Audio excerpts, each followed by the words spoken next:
आज का टॉपिक है लोकसभा। आज लोकसभा से संबंधित उन सभी महत्वपूर्ण बिंदुओं पर चर्चा करेंगे जिनसे प्रतियोगी परीक्षाओं में सवाल पूछे जाते हैं। लगभग सभी प्रतियोगी परीक्षाओं में जिसमें जीएस आता है,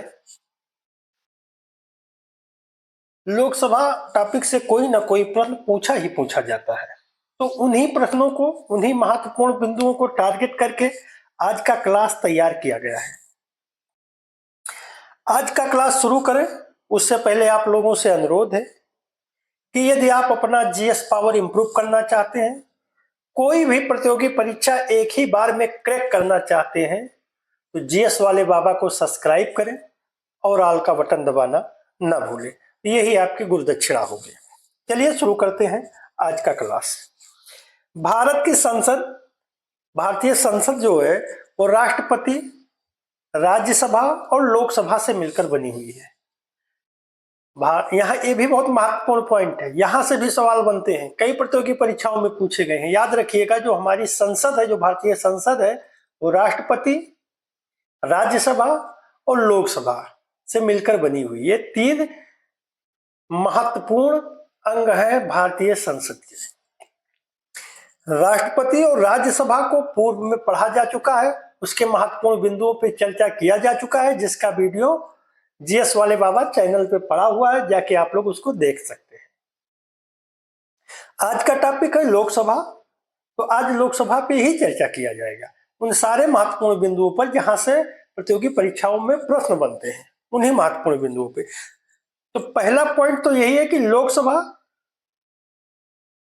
प्रथम या निम्न सदन है। भारतीय संसद की लोकसभा प्रथम या निम्न सदन है। ध्यान रखिएगा, यहां से भी प्रश्न पूछे जाते हैं कि लोकसभा संसद की उच्च सदन है या निम्न सदन है। तो लोकसभा हमारे भारतीय संसद की प्रथम या निम्न सदन है। उच्च सदन क्या है? राज्यसभा। भारतीय संसद की राज्यसभा उच्च सदन है और लोकसभा प्रथम या निम्न सदन है। लोकसभा की संरचना अनुच्छेद 81 बहुत ही महत्वपूर्ण पॉइंट है।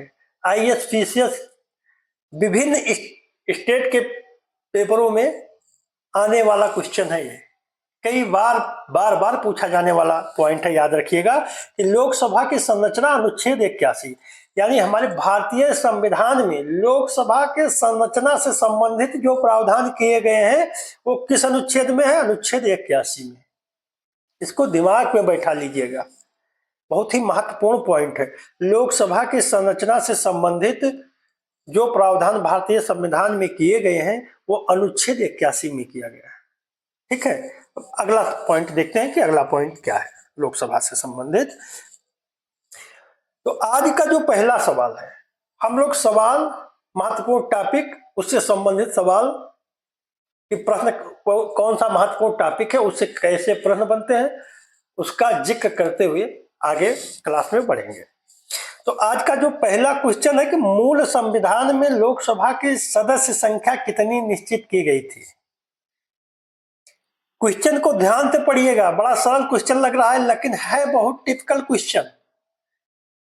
और मेरा आप लोगों को एक सजेशन है, छात्र जब एग्जामिनेशन हॉल में होता है तो क्वेश्चन को बड़े जल्दी पढ़ता है, समझ ही नहीं पाता है क्वेश्चन क्या पूछ रहा है, हम क्या उत्तर ढूंढ रहे हैं। तो सबसे पहले अभ्यर्थी का मेन काम जो होता है वो क्वेश्चन को शांति पूर्वक पढ़े, उसके बाद उत्तर को ढूंढे। तो इसमें मूल शब्द को पकड़िएगा। मूल संविधान में लोकसभा के सदस्य संख्या कितनी निश्चित की गई थी? पहला ऑप्शन है 200, दूसरा ऑप्शन है 500, तीसरा ऑप्शन है 545, चौथा ऑप्शन है 520। तो इसका जो सही आंसर है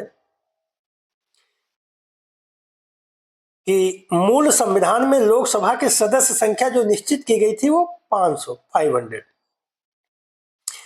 याद रखिएगा, मूल संविधान की बात हो रही है यहाँ। मूल संविधान में लोकसभा सदस्यों की संख्या जो निर्धारित की गई थी वो 500 थी। चलिए अगला पॉइंट देखते हैं। अगला पॉइंट ये है कि वर्तमान में लोकसभा के सदस्यों की संख्या 543 है। जो हमारा जो मूल संविधान था उसमें निर्धारित किया गया था कि लोकसभा के सदस्यों की संख्या 500 अधिकतम होगी, लेकिन वर्तमान में लोकसभा के सदस्यों की संख्या कितनी है? 543। और उन 543 सदस्यों में से 524 सदस्य 28 राज्यों से निर्वाचित होकर आते हैं। लोकसभा के सदस्यों की संख्या वर्तमान में 543 है। उन 543 सदस्यों में से 524 सदस्य 28 राज्यों से नियुक्त होकर आते हैं, चयन होकर आते हैं। 524 सदस्य 28 राज्यों से चुनकर आते हैं और 19 सदस्य 8 केंद्र शासित प्रदेशों से निर्वाचित होकर आते हैं। तो इस तरीके से जो मूल संविधान में लोकसभा के सदस्यों की संख्या थी वो 500 थी। वर्तमान में लोकसभा के सदस्यों की संख्या कितनी है? 543। यहाँ क्वेश्चन ऐसे भी पूछ सकता है कि मूल संविधान में कितने लोकसभा सदस्यों की संख्या निर्धारित की गई थी और वर्तमान में लोकसभा सदस्यों की संख्या कितनी है? तो मूल संविधान में अधिकतम 500 और वर्तमान में 543 लोकसभा सदस्य है। चलिए अगला पॉइंट देखते हैं। अगला पॉइंट बड़ा ही महत्वपूर्ण है, ध्यान दीजिएगा। 104वां संविधान संशोधन अधिनियम 2020 लोकसभा और राज्य विधानसभाओं में आंग्ल भारतीय के लिए सीटों के आरक्षण को समाप्त करता है।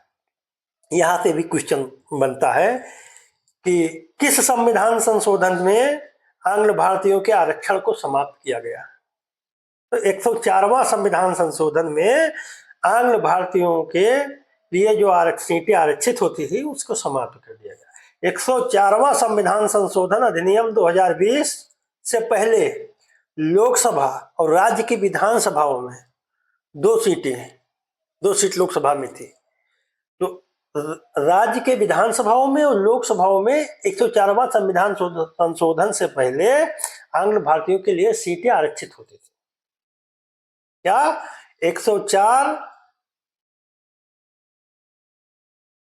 104वां संविधान संशोधन अधिनियम 2020 लोकसभा और राज्य के विधानसभाओं में आंग्ल भारतीय के लिए सीटों के आरक्षण को समाप्त करता है। याद रखिएगा, यहां से भी क्वेश्चन बनता है। कैसे क्वेश्चन बनता है? पूछ लिया जाता है किस संविधान संशोधन के बाद लोकसभा और राज्य के विधानसभाओं से आंग्ल भारतीयों के लिए आरक्षण को समाप्त किया गया? तो 104वां संविधान संशोधन, याद रखिएगा, बड़ा ही महत्वपूर्ण पॉइंट है ये। यहां से क्वेश्चन पूछे गए हैं कई प्रतियोगी परीक्षाओं में। दूसरा बात यह कि 104वां संविधान संशोधन से पहले आंग्ल भारतीयों के लिए लोकसभा और राज्यसभाओं में सीटें आरक्षित होती थी। चलिए आगे देखते हैं। लोकसभा में अनुसूचित जातियों के लिए कितनी सीटें आरक्षित थी? चलिए आप लोग बताइए, कमेंट करिए। अगर जो आपको मालूम है तो कमेंट करके बताइए कि लोकसभा में अनुसूचित जातियों के लिए कितनी सीटें आरक्षित थी। तो इसका जो सही आंसर है, लोकसभा में अनुसूचित जातियों के लिए 84 सीटें आरक्षित थी। कितनी? 84। बार बार सुनिए, बार बार देखिए, ये टॉपिक ऐसे टॉपिक है कि इनको बार बार देखने और सुनने से और पढ़ने से ही ये तैयार होंगे। इसका कोई शॉर्टकट नहीं है, इसका कोई ट्रिक नहीं है। जो पढ़ाई में ट्रिक और शॉर्टकट अपनाते हैं उनके साथ शॉर्टकट और ट्रिक ही रह जाता है। तो इसे ऐसे टॉपिक है कि इनको याद ही करना पड़ेगा। जब तक आपका कहीं सिलेक्शन नहीं हो जाता है तब तक आप एक निश्चित अंतराल पर इन क्वेश्चनों को पढ़ते रहिए और देखते रहिए।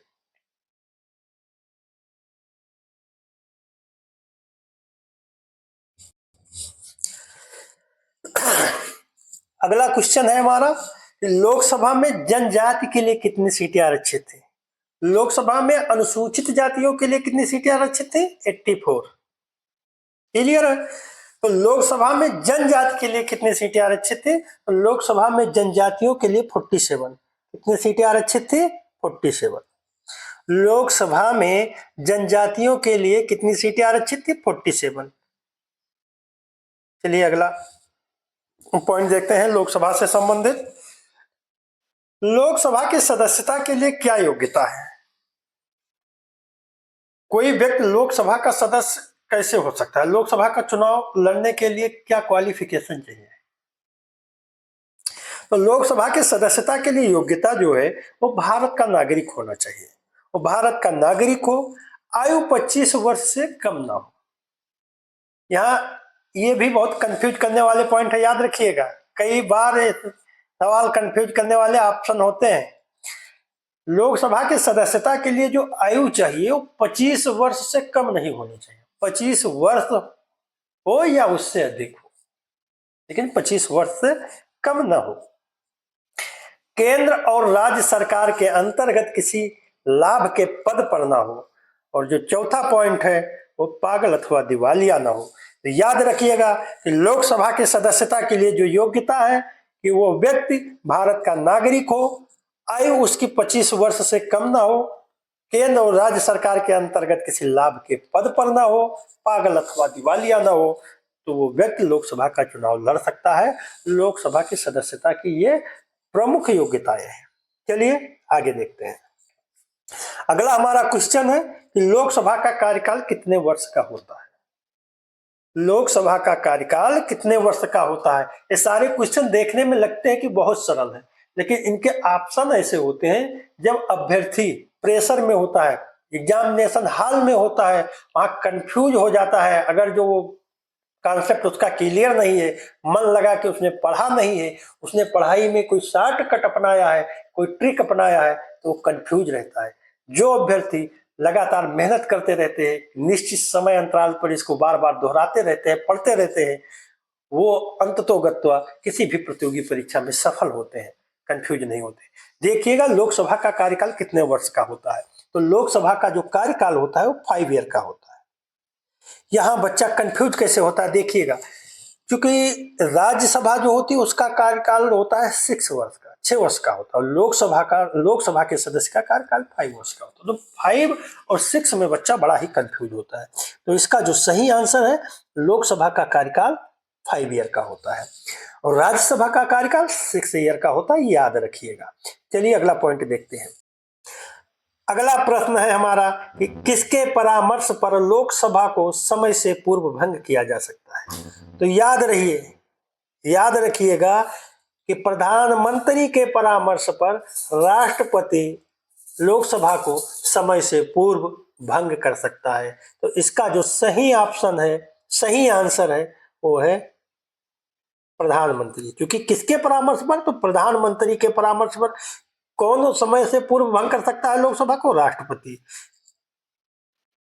यार चलिए देखते हैं अगला टॉपिक। अगला पॉइंट वही दे दिया गया है कि प्रधानमंत्री के परामर्श पर राष्ट्रपति लोकसभा को समय से पूर्व भंग कर सकता है। याद रखिएगा, यहां से भी क्वेश्चन कई बार प्रतियोगी परीक्षाओं में पूछे गए हैं। अगला पॉइंट है लोकसभा की 2 बैठकों में कितने माह से अधिक का अंतर नहीं होना चाहिए। तो याद रहे लोकसभा की 2 बैठकों के बीच में 6 माह से अधिक का समय नहीं होना चाहिए। लोकसभा की 2 बैठकों के बीच में कितने माह से ज्यादा का समय नहीं होना चाहिए, 6 माह। इसका सही आंसर है ए। लोकसभा की 2 बैठकों में कितने माह से अधिक का अंतर नहीं होना चाहिए, 6 मंथ के अधिक का अंतर नहीं होना चाहिए। यहाँ जितने भी क्वेश्चन लिए गए सारे क्वेश्चन किसी ना किसी प्रतियोगी परीक्षाओं में पूछे गए हैं और आने वाले सभी प्रतियोगी परीक्षाओं में यहीं से लोकसभा से संबंधित अगर जो कोई क्वेश्चन पूछा जाएगा तो इन्हीं महत्वपूर्ण पॉइंटों से पूछा जाएगा। अगला क्वेश्चन है लोकसभा में एक दिन में तारांकित प्रश्नों की अंकित अधिकतम संख्या कितनी होती है। क्वेश्चन क्या है, पढ़िएगा ध्यान से, हमारे साथ साथ क्वेश्चन को पढ़िए, उसके बाद आंसर को बताइए। आंसर आपको पता हो तो कमेंट कीजिए और ज्यादा से ज्यादा इंद्रियों को सक्रिय रखिए पढ़ाई के समय। मेरे साथ साथ इसको पढ़िए, बोलिए और आंसर को बताइए। लोकसभा में एक दिन में तारांकित प्रश्नों की अधिकतम संख्या कितनी होती है। सबसे पहले तो ये जानना होगा तारांकित प्रश्न किसे कहते हैं। इसके लिए मैंने अगले पॉइंट में बताऊंगा, पहले आपको बता देते हैं इस क्वेश्चन का जो आंसर है वो है 20। लोकसभा में एक दिन में तारांकित प्रश्नों की अधिकतम संख्या 20 हो सकती है। अब आपको यह जानना चाहिए कि तारांकित प्रश्न किसे कहते हैं, तो उसके लिए इस पॉइंट को ध्यान से पढ़िएगा और मेरे साथ बोलिएगा। लोकसभा में तारांकित प्रश्न का मतलब है एक ऐसा प्रश्न जिस पर सदस्य सदन में मंत्री से मौखिक उत्तर चाहता है और जिस पर पहचान के लिए तारांकन चिन्ह लगा होता है। तारांकित प्रश्न का मतलब समझिएगा। तारांकित प्रश्न का मतलब यह है कि कोई सदस्य, लोकसभा का कोई सदस्य किसी मंत्री से किसी प्रश्न पर उसका तत्काल मौखिक जवाब चाहता है कि आप तुरंत बता दीजिए उस पे जो पूछा है, और उसको उस प्रश्न को तारांकित कर दिया जाता है कि इस प्रश्न का उत्तर मौखिक रूप से सदन में देना है मंत्री जी को। वही होता है तारांकित। जिसका सदस्य मौखिक जवाब चाहता है, सदन में ही मौखिक जवाब चाहता है, उसे तारांकित प्रश्न कहते हैं। और अतारांकित प्रश्न वो है जिसका सदन का सदस्य जिस प्रश्न का उत्तर लिखित चाहता है, वो अतारांकित प्रश्न होते हैं। चलिए, और तारांकित प्रश्न पर अनुपूरक तारांकित प्रश्नों पर अनुपूरक प्रश्न पूछे जा सकते हैं, ये भी महत्वपूर्ण पॉइंट है। और अतारांकित प्रश्नों पे अनुपूरक प्रश्न नहीं पूछा जा सकता है। अनुपूरक प्रश्न तारांकित प्रश्नों पे पूछा जा सकता है, अतारांकित प्रश्नों पर अनुपूरक प्रश्न नहीं पूछे जा सकते हैं। याद रखिएगा, बड़ा ही महत्वपूर्ण पॉइंट है तारांकित प्रश्नों की। एक दिन में कितने 20, ये क्वेश्चन था कि लोकसभा में एक दिन में तारांकित प्रश्नों की अधिकतम संख्या कितनी हो सकती है, तो 20। नहीं, अंतर है 20। और मैंने ये तो बता ही दिया है तारांकित और अतारांकित पॉइंट क्या है। अविश्वास प्रस्ताव प्रस्तुत करने के लिए कितने लोकसभा सदस्यों का समर्थन चाहिए, तो याद रखिएगा, अविश्वास प्रस्ताव प्रस्तुत करने के लिए 50 यानी 50 लोकसभा सदस्यों का समर्थन चाहिए। अविश्वास प्रस्ताव प्रस्तुत करने के लिए 50 लोकसभा सदस्यों के समर्थन की आवश्यकता होती है। अगर किसी सरकार के खिलाफ अविश्वास प्रस्ताव लाना है, उसके लिए जो प्रस्ताव प्रस्तुत करना है उसमें 50 लोकसभा सदस्यों की आवश्यकता होती है। चलिए अगला पॉइंट देखते हैं क्या है। अगला क्वेश्चन है, अविश्वास प्रस्ताव से ही संबंधित पॉइंट को दिया गया है यहाँ पे कि अविश्वास प्रस्ताव पारित करने के लिए लोकसभा सदस्यों के बहुमत की जरूरत होती है। समझिएगा, अविश्वास प्रस्ताव को प्रस्तुत करने के लिए 50 लोकसभा सदस्यों की जरूरत होती है। अगर जो 50 लोकसभा सदस्य समर्थन में है तो किसी भी सरकार के खिलाफ अविश्वास प्रस्ताव प्रस्तुत किया जा सकता है। लेकिन अविश्वास प्रस्ताव पारित करने के लिए लोकसभा के सदस्यों के बहुमत की जरूरत होती है। जब लोकसभा के सदस्यों की संख्या बहुमत में होगी तभी किसी सरकार के खिलाफ अविश्वास प्रस्ताव पारित किया जा सकता है। जब किसी सरकार के खिलाफ अविश्वास प्रस्ताव पारित हो जाता है तो उस सरकार को इस्तीफा देना पड़ता है, याद रखिएगा। अगला पॉइंट है लोकसभा अध्यक्ष और उपाध्यक्ष। तो अनुच्छेद 93 के अनुसार लोकसभा स्वयं ही अपने सदस्यों में एक अध्यक्ष और एक उपाध्यक्ष का चयन करेगी। यहां से प्रश्न बनता है, अनुच्छेद 93, अनुच्छेद 93 हमारे भारतीय संविधान के अनुच्छेद 93 में ये व्यवस्था किया गया है कि लोकसभा के सदस्य जो निर्वाचित होकर आएंगे उन्हीं निर्वाचित सदस्यों में से लोकसभा एक अध्यक्ष और एक उपाध्यक्ष का चयन करेगी। चलिए अगला पॉइंट देखते हैं। अगला पॉइंट है, अगला क्वेश्चन है, लोकसभा का अध्यक्ष अपना त्यागपत्र किसको देता है। यहां भी बच्चे बहुत कंफ्यूज होते हैं। इस सवाल में भी लगभग उलट पलट के कई प्रतियोगी परीक्षाओं में यही में थोड़ा बहुत अंतर करके ऑप्शनों में कई प्रतियोगी परीक्षाओं में सवाल पूछा गया है। यहाँ भी बच्चा बहुत कंफ्यूज होता है, उसको गलत करके चलाता है। तो लोकसभा का अध्यक्ष अपना त्यागपत्र किसको देता है, याद रखिएगा कि लोकसभा का अध्यक्ष जो होता है वो अपना त्यागपत्र लोकसभा के उपाध्यक्ष को देता है। किसको देता है, लोकसभा के उपाध्यक्ष को देता है। यहाँ बगल में हमने पॉइंट दे दिया है, इसको पढ़कर याद रखिएगा कि लोकसभा का अध्यक्ष लोकसभा के उपाध्यक्ष को और लोकसभा का उपाध्यक्ष लोकसभा के अध्यक्ष को अपना त्यागपत्र देता है। बच्चा इसमें कंफ्यूज हो जाता है कि लोकसभा का अध्यक्ष प्रधानमंत्री को देता है, ये राष्ट्रपति को देता है।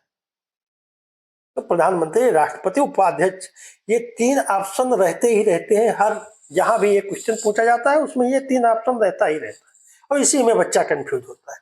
तो कंफ्यूज होने की कोई आवश्यकता नहीं है, अपना कॉन्सेप्ट क्लियर करने की जरूरत है कि लोकसभा का अध्यक्ष अपना त्याग पत्र लोकसभा के उपाध्यक्ष को देता है। और जो लोकसभा का उपाध्यक्ष होता है वो अपना त्याग पत्र लोकसभा के अध्यक्ष को देता है। चलिए देखते हैं अगला क्वेश्चन। अगला क्वेश्चन है कि लोकसभा में विपक्षी दल होने का दावा करने के लिए कितने सांसद होने चाहिए। बड़ा ही महत्वपूर्ण क्वेश्चन है कि कोई दल है, एक सत्ता पक्ष हो गया, एक विपक्ष हो गया, तो लोकसभा में विपक्ष का दल घोषित करने के लिए या दल होने का दावा करने के लिए उस पार्टी को कितने सांसदों की आवश्यकता होती है।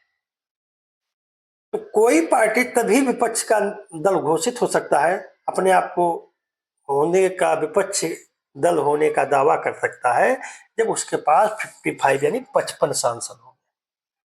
इसका सही आंसर है ए। लोकसभा में विपक्षी दल होने का दावा करने के लिए 55 यानी 55 सांसदों का होना आवश्यक है। जिस दल के पास 55 सांसद होंगे वही दल लोकसभा में विपक्षी दल होने का दावा कर सकता है। चलिए अगला देखते हैं। अगला पॉइंट है कि संसद में कार्य, किस भाषा में संसद का कार्य किया जाएगा।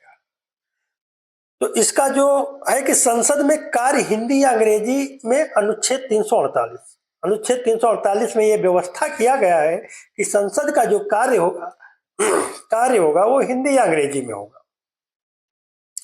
परंतु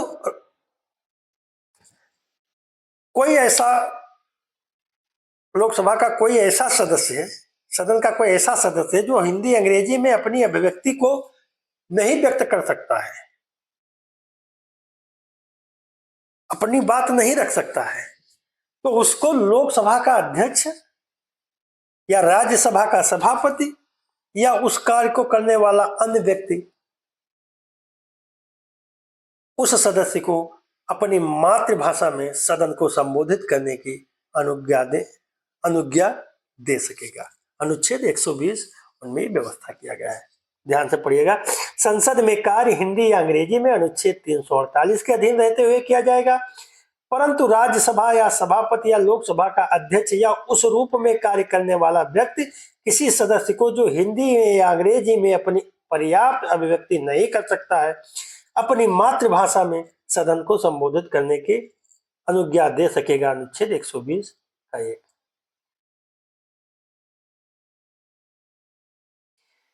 अगला पॉइंट है, यदि कोई सदस्य सदन की अनुमति के बिना, यहां से भी क्वेश्चन बनते हैं, भी महत्वपूर्ण, ये भी लोकसभा के महत्वपूर्ण पॉइंट है, इसलिए हमने इनको सबमिट कर दिया है, दे दिया है यहाँ पे कि यदि कोई सदस्य सदन की अनुमति के बिना 60 दिनों की अवधि से अधिक समय के लिए सदन के सभी अधिवेशनों से अनुपस्थित रहता है तो सदन उसकी सदस्यता को समाप्त कर सकती है। ऐसी व्यवस्था भारतीय संविधान के अनुच्छेद 101 के बाद 4 में किया गया।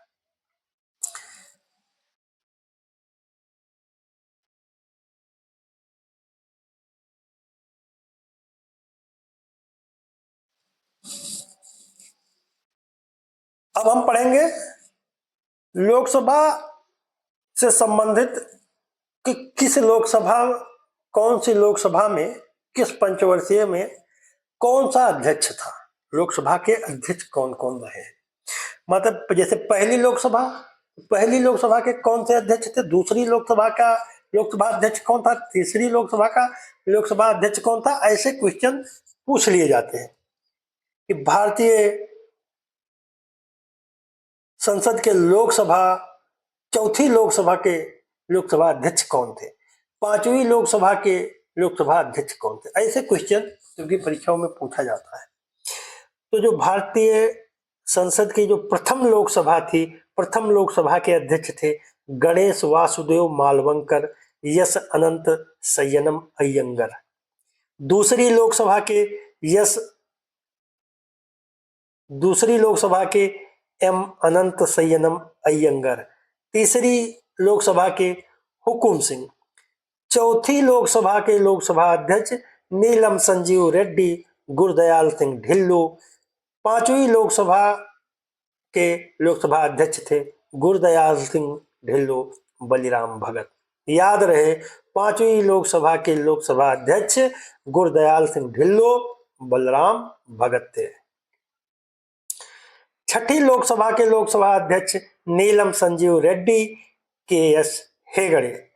7वीं लोकसभा के लोकसभा अध्यक्ष बलराम जाखड़ थे। 8वीं लोकसभा के लोकसभा अध्यक्ष बलराम जाखड़ थे। बलराम जाखड़ थे वो 7वीं और 8वीं लोकसभा के लोकसभा अध्यक्ष थे। 9वीं लोकसभा के अध्यक्ष रवि राय थे। 10वीं लोकसभा के लोकसभा अध्यक्ष शिवराज वी पाटिल थे। 11वीं लोकसभा के लोकसभा अध्यक्ष पी.ए. संगमा थे। 12वीं लोकसभा के लोकसभा अध्यक्ष जी.एम.सी. बालयोगी थे। याद रहे कि 12वीं लोकसभा के लोकसभा अध्यक्ष कौन थे? जी.एम.सी. बालयोगी। 13वीं लोकसभा के लोकसभा अध्यक्ष जी.एम.सी. बालयोगी मनोहर गजानंद जोशी जी थे।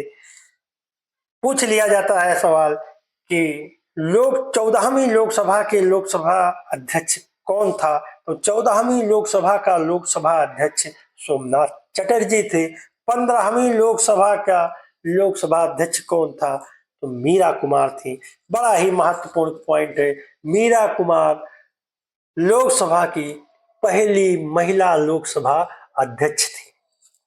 जो 15वीं लोकसभा की लोकसभा अध्यक्ष मीरा कुमारी भारत की पहली महिला लोकसभा अध्यक्ष थी। बहुत महत्वपूर्ण पॉइंट है, याद रखिएगा। 16वीं लोकसभा का लोकसभा अध्यक्ष सुमित्रा महाजन और 17वीं लोकसभा से आज तक लोकसभा के अध्यक्ष ओम बिरला जी है। याद रहे, बड़ा ही महत्वपूर्ण पॉइंट है, यहां से भी सवाल पूछ लिए जाते हैं। अगला है लोकसभा के सदस्यों की संख्या। किस राज्य में कितनी लोकसभा सीटें हैं? पूछ लिया जाता है कि बिहार राज्य में लोकसभा के सदस्यों की संख्या कितना है, ऐसे सवाल आ जाते हैं। मान लिया कोई उत्तर प्रदेश गवर्नमेंट की कोई एग्जाम है, तो उसमें आने का अधिक संभावना रहता है कि पूछ ले उत्तर प्रदेश में लोकसभा के सदस्यों की संख्या कितनी है, ऐसे सवाल आ जाते हैं। तो महाराष्ट्र में लोकसभा के सदस्यों की संख्या 48 तमिलनाडु में 39, पश्चिम बंगाल में 42, बिहार में 40, मध्य प्रदेश में 29, कर्नाटक में लोकसभा के सदस्यों की संख्या कितनी है? 28। उत्तर प्रदेश में लोकसभा के सदस्यों की संख्या कितनी है? 80 यानी 80। गुजरात में 26, उड़ीसा में 21, केरल में 20, तेलंगाना में 17, झारखंड में 14। इसको कैसे याद करोगे? तो ये बार बार देखोगे, बार बार इसको दोहराओगे, देखोगे, इसको बार बार लिखोगे, निश्चित अंतराल पे इसको देखते रहना, बार बार लिखते रहना, फिर आपको ये याद हो जाएगा।